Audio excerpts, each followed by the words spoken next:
Қасқыр мен қодық. Тау бөктерін бір қасқыр шарлап жүр екен. Оның қорек татпағанына 3 күн болған. Өзі әбден ашыққан.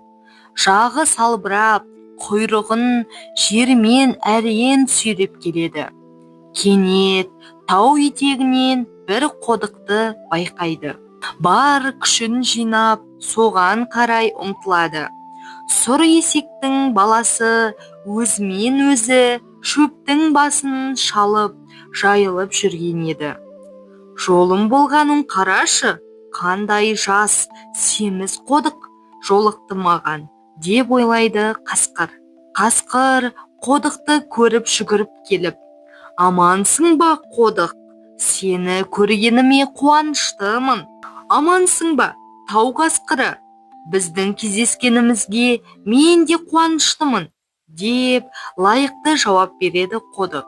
Бұл жерде адасып қайдан жүрсің? Мен сені бұрын көрмеппін, деп таң қалады қасқыр. Мен басқа ауылданмын. Серуендеуге шығып едім, осында тап болдым. Бұл алаңның шөбі шүйгін екен, дейді қодық. Тамақ жайлы ойлағаның өте дұрыс.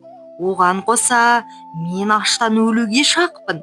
Сондықтан әңгімені көп созбай, мен сені қазір жеймін, дейді қасқыр. О, не дегенің, тау қасқыры, мені жемеші, деп қодық қорқып қасқырдан артқа шегінеді. Жоқ, жеймін, өтінемін, жей көрме, деп жалынады қодық. Сен менің аштан өлгенімді қалайсың ба? Мен 3 күн бойы нәр татпадым, дейді қасқыр. Қодық қолқа басып, мен сені өте аяп тұрмын, тау қасқыры. Әрине, аяйсың, бұл дұрыс. Мен сияқты аш қасқырды өмірінде бірінші рет көріп тұрсың, дейді қасқыр. Ол аздай, сен қазір ашсың, бірақ сен мені қазір жейтін болсаң, онда тағы да қарның ашады. Саған тағы да жыл бойы жемтік іздеп мына тауды жортуға тура келеді. Таудан аққан тасқынның ну орманнан өтіп, қайтадан азық іздеуге тура келеді. Сен дұрыс айтасың, қасқырдың өмірі қиын, деп келіседі қасқыр.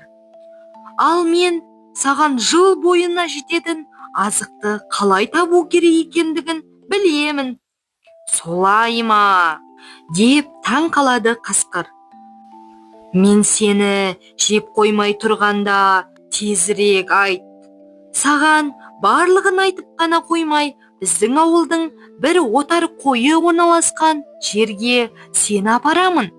Сен оларды көрсең ғой, не деген майлы, семіз қойлар еді. Олардың қаншама қозылары бар. Бір күнде санап болмайсың. Қандай дәмді, иісі бұрқыраған. Жеп көруге кеңес беремін. Еш өкінбейсің.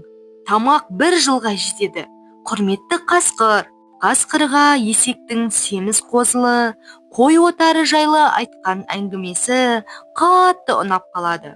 Одан да жақсы, жағымды болғаны қодықтың оған құрметті қасқыр дегені еді. Осы уақытқа дейін оған ешкім бұлай құрметпен қараған емес. Ашығын айтқанда қасқырға қодықтың үстінде отырып бару өте қызық болды.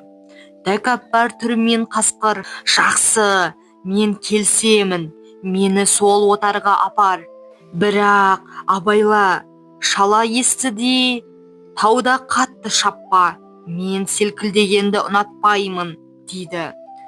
О, не дегенің құрметті қасқыр? Құс жастығында отырғандай барасың. Қасқыр дөңкиіп есектің арқасында отырады.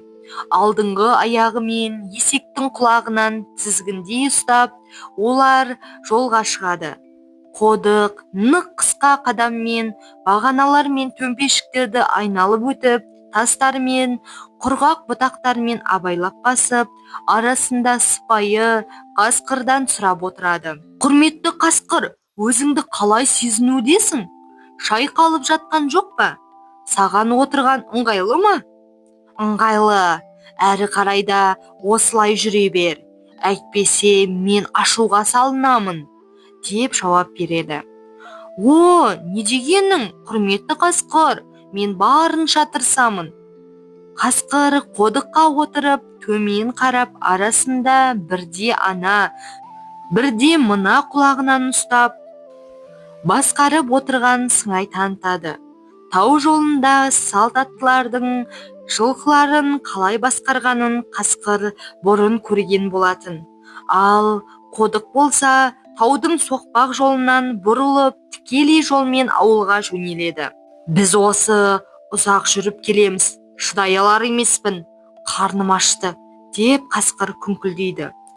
Тағы 5 минут, сосын біз діттеген жерге жетеміз. Мен тез шаба аламын, дейді қодық. Ол бар күшімен ауылға қарай шабады. Ауылдың алғашқы үйлеріне жетпей жатып, иттер қатты үріп, адамдар үйлерінен атып шығады. Қодық бар күшімен көше бойымен сымырап, қатты ақырып тебініп өтеді. Қасқыр, қасқыр, деп айқай салады жұрт. Ұстаңдар оны! Шаруалардың біреуі күрек, бірі таяқ, бірі тырма ұстап алған. Ұстаңдар қасқырды! Бұл зұлым біздің қаншама қойымызды алып кеткен, енді қодықты жеп қоймақшы, деп айғайлайды халық. Қорыққан қасқыр жолда қодықтан секіріп, бар күшімен ауылдан ауылға қашады. Қуғынның шуы басылғанша ұзақ жүгіреді. Әйтеуір қалың бұтаға келіп тоқтап, есін жинайды. Әрең дем алып жатып, менің барлық туыстарым қарапайым еді. Атам тәкаппарланған жоқ, есек үстінде шауып көрмеді. Өмір бойы жаяу жүріп, ешқашан шағымданған жоқ. Әкем де қарапайым, қойды аулап, есек үстінде жүруді армандап та көрген жоқ. Ал мен есекке отырып, құлағынан ұстап, салтаттыдай отырдым. Осыған бола өлуге тас қалдым. Өзім кінәлімін. Енді ешқашан есектің үстіне отырмаймын, деп ойлады.